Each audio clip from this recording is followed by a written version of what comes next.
Hey team, Coach Nick here. I wanted to talk about kind of how to set up your own space to work out at home. And Tiffany and I are very blessed. We spent the last 3 years of our life slowly acquiring equipment, buying it on Facebook Marketplace, asking for it for Christmas from family members. This year I want a pair of 45-pound dumbbells. But really what's come down to us to get in our home gym a lot, we've really kind of set up some ground rules that have helped us out along the way. Again, maybe not all of these apply, but take out of this what you can. And one of the first ones is good music, right? So get something to play music on, whether it's your phone in a glass cup to project more noise, a little Alexa at home, anything like that. So get some good tunes no matter where you're set up in the house. Play music off of your TV. The second would be a place to write your workout.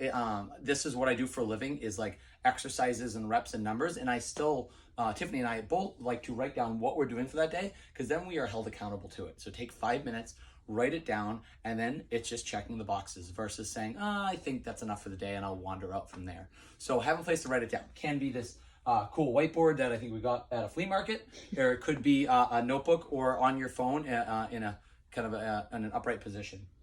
And then a clock. It can be on your wrist. It can be on your phone. We got a neat little timer from Walmart. But really anything that you can kind of keep track of things to hold yourself accountable. You have other stuff to do. So make it, hey, today I have 20 minutes or today I have 60 minutes, and stick to that. And by seeing the clock run, it's going to help you manage maybe your rest breaks if you're doing some strength.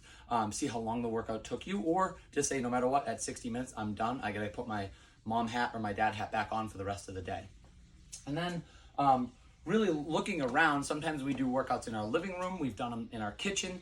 Flooring it can be important, but it doesn't have to be. So something as simple as a yoga mat is a great place to start. You can lay down foam. We have these horse stall mats that we've acquired.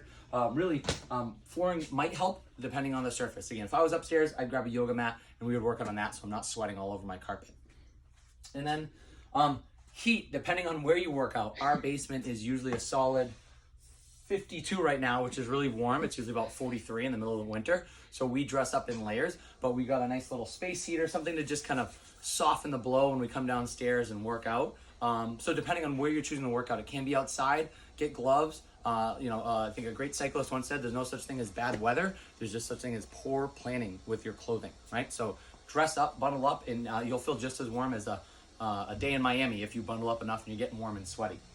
And then shoes. I'm all about lowest barrier of entry. So what I do is I have my old sneakers down here, so I literally walk down the stairs with socks on and my slippers, and I sit up my butt there and I throw my shoes on. So that way I have it's just another thing I don't have to do upstairs, which makes the hurdle of getting dressed, getting bundled up, getting warmed up upstairs happen. So I walk downstairs, put my shoes on, and then it's just one step closer. And then really, Tiff and I, pretty much the creation of her business, Mama's Boot Camp, was out of a need for Tiff and I working out and pretty much pawning off the kid on the person who was resting. And that's how this started. So think about your kids and how you can either add them to the workouts or come up with a space or an activity while you're working out. Whether it's having coloring books and markers on the floor, whether it's games, whether it's dare I say, last resort, putting on a screen, right? If it's 20, 30 minutes, it's not the end of the world because you're replenishing yourself. But really, if you want to, our kids know what a burpee is, what a squat is, what a sit-up is, what a push-up is, and they're 3 years old, 5 years old, because they're constantly seeing us do that. They'll play on the rower while we're there. But again, anything you can do. Again, Tiffany's business started off by her doing squats with Maddox or Max while I was resting, or vice versa. That way our kids could be part of it. And we just rolled with it. It doesn't have to be the most type A exercise ever. Every time we do a sit-up to this day, our kids are on our bellies and we're doing weighted sit-ups the entire time. So just find a way to braid those two things, being a parent and working out with your kids. And if your kids are old enough to be impressionable, then add them, have them do maybe not the whole entire workout. We've seen some great posts already on people recruiting their kids for their at-home workouts. Just give them a little taste of it, and have them participate in a few squats, burpees, and push-ups. But really, this is kind of a formula of things that Tiff and I have worked through and evolved over the last 3 to 5 years. And hopefully you get a little bit out of this video, even just one little nugget that you can kind of pivot during this time and grow a little bit while finding new ways to pursue fitness. All right, thanks for listening.